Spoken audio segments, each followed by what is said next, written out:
Hai, hello, salam sejahtera Malaysia. Selamat datang ke channel Fels Lifestyle. Terima kasih kerana terus setia dan terus bersama di dalam channel ini.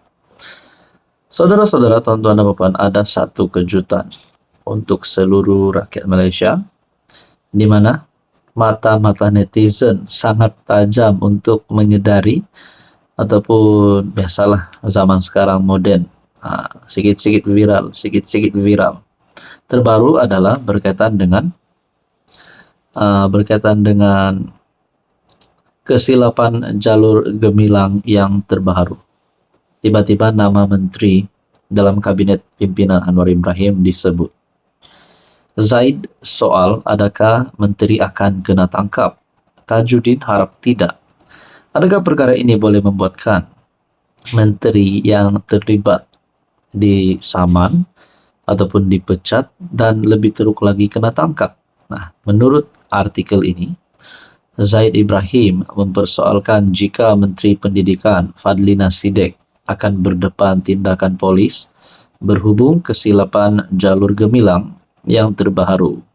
Manakala ahli akademik Tajuddin Muhammad Rasdi berharap dia tidak akan menghadapi nasib sama yang menimpa pengarang Sin Chiu Deli. Kepala siapa yang akan jadi sasaran kali ini? Saya pasti ada kumpulan tertentu akan dakwa bahawa permohonan maaf tidak mencukupi, kata bekas Menteri Undang-Undang itu. Jadi, adakah menteri itu akan ditangkap? Adakah pegawai tertinggi kementerian akan digantung kerja? Kata Zaid kepada Malaysia Kini. Dia membuat perbandingan dengan insiden yang melibatkan Sin Chiu ketika menyiarkan gambar jalur gemilang tanpa bulan sabit. Kesilapan itu mencetuskan beberapa laporan polis dibuat di seluruh negara, sehingga menyebabkan dua kaki tangan editorial kanan ditahan untuk disoal siasat.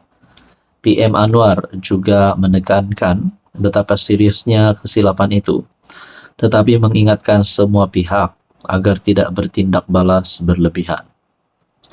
Zaid turut membuat kenyataan sinis sebagai respon terhadap arahan Kementerian Pendidikan supaya pelajar memakai lencana jalur gemilang pada pakaian seragam dengan mendakwa ini akan memperkukuhkan kebanggaan negara dan memupuk semangat patriotisme.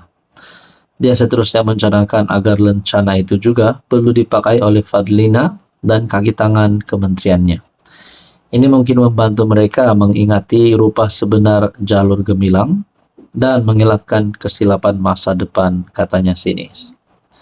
Sebelum ini, Tajuddin Rasdi yang sebelum ini mengkritik tindakan yang diambil terhadap Akbar Sin Chiu Deli.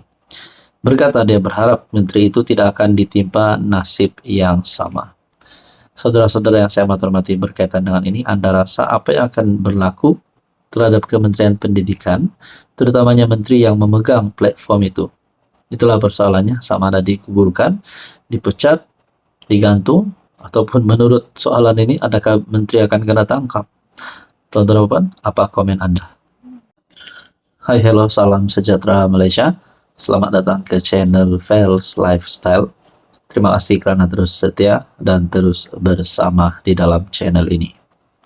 Tuan-tuan dan puan-puan yang saya amat hormati, antara tumpuan rakyat Malaysia pada ketika ini adalah pilihan raya kecil Dun Air Kuning.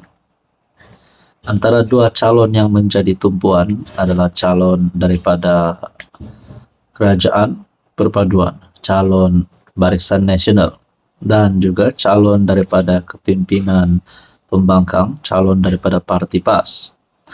Nah, saudara-saudara, sudah pasti ada yang cakap BN mendahului, kerana isu terbaru sebelum ini berkaitan dengan membabitkan tauliah calon Perikatan Nasional. Dan perkara itu menjadikan satu sokongan ataupun satu kelebihan kepada BN. Ada yang kata calon BN akan menang. Nah, saudara-saudara, sudah pasti penyokong BN akan menyokong calonnya, dan begitu juga penyokong PAS. Tapi saudara-saudara, saya melihat ataupun saya mendapat satu maklumat daripada Facebook. Ini adalah keputusan undi awal rasmi. Bagi saya ini rasmi daripada channel ataupun daripada dapatan saya ini. Keputusan undi awal DUN Air Kuning yang lepas.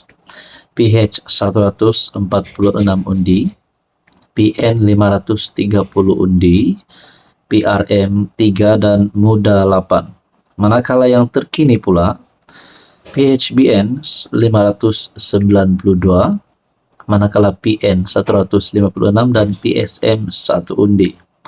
Saudara-saudara yang saya amat hormati, ini menunjukkan kalau perkara ini benar dan sahih. Ini satu kemenangan bagi calon calon kerajaan perpaduan, mendahului 592 undi berbanding PN yang hanya mendapat 156 undi.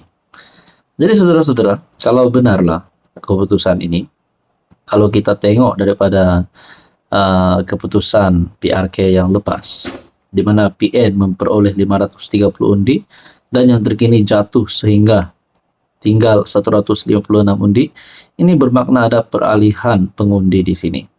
Ini adalah keputusan undi awal menurut Facebook daripada admin Finn Heizek.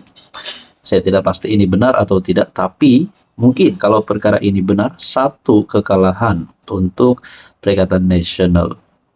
Ini satu, kita dapat lihat tren peralihan undi daripada PN kepada Barisan Nasional. Jadi saudara-saudara yang saya amat hormati, berkaitan dengan ini, apa pandangan dan apa komen Anda? Hai, hello, salam sejahtera Malaysia. Selamat datang ke channel Fels Lifestyle. Terima kasih kerana terus setia dan terus bersama di dalam channel ini. Tuan-tuan dan puan, tumpuan rakyat Malaysia pada ketika ini adalah pilihan rakyat kecil DUN Air Kuning. Nah, sudah pasti penyokong-penyokong PAS, penyokong-penyokong Perikatan Nasional akan menyokong calon mereka yang bertanding pada PRK kali ini. Dan begitu juga penyokong-penyokong PHBN atau khususnya penyokong Barisan Nasional. Saudara-saudara, tiba-tiba Hamzah Zainuddin dalam satu kenyataan terbesar. Seperti yang kita tahu, Hamzah adalah ketua pembangkang dan juga pemimpin daripada Bersatu dan bukan daripada PAS. Dalam kenyataan ini, melalui artikel daripada Malaysia Kini, PRK Air Kuning, pengundi akan tolak kerajaan DAP, kata Hamzah Zainuddin. Timbalan Presiden Bersatu Hamzah Zainuddin berkata, dia yakin pengundi Air Kuning akan mengundi PN pada PRK DUN itu yang berlangsung Sabtu. Menurut Hamzah, PN berpotensi meraih sokongan daripada penyokong setia UMNO yang tidak bersetuju dengan kerjasama parti itu bersama DAP. Kerana mereka lebih cenderung melihat UMNO bergabung dengan PN. Banyak maklumat sampai ke kita bahawa penyokong-penyokong asal UMNO tak setuju tentang gabungan antara UMNO dan DAP. Mereka juga mengakui kalaulah negeri ini gabungan antara PN dan UMNO, ini merupakan satu gabungan yang kuat. Bukan setakat sekarang, tapi juga untuk masa-masa hadapan. Saya percaya kalau ramai yang punya sifat sebegitu rupa, mereka akan beri undi kepada kita semata-mata nak bagi signal kepada pemimpin mereka bahawa gabungan DAP itu mereka tak boleh terima, kata Hamzah kepada pemberita. Saudara-saudara, saya tidak mau ulas banyaklah. Tapi kita dapat lihat setelah pilihan raya umum ke-15, menyaksikan tiada gabungan yang mempunyai majoriti yang cukup untuk membentuk kerajaan. Akhirnya demi kestabilan politik Zahid Hamidi sebagai Presiden UMNO dan Anwar sebagai pengerusi Pakatan Harapan akhirnya bersama-sama membentuk kerajaan melalui sokongan ahli parlimen yang lain. Jadi saudara-saudara, adakah ini hanya cakap kosong Hamzah Zainuddin ataupun sebenarnya ini hanya untuk menarik ataupun mempengaruhi pengundi di kawasan DUN Air Kuning? Tapi pada akhirnya setelah kerajaan PHBN hari ini yang sudah melepasi setengah penggal agaknya, ataupun sudah melebihi 2 tahun, kita dapat lihat ada kebaikan. Walaupun memang ada keburukannya, tapi kita fokus kepada kebaikannya. Jadi saudara-saudara, akhirnya adakah perkara ini akan diterjemahkan pada PR Kedun air kuning? Tapi menurut Hamzah Zainuddin, pengundi akan tolak kerajaan Umdab, kata Hamzah. Nah, saudara-saudara, berkaitan dengan ini, apa komen Anda?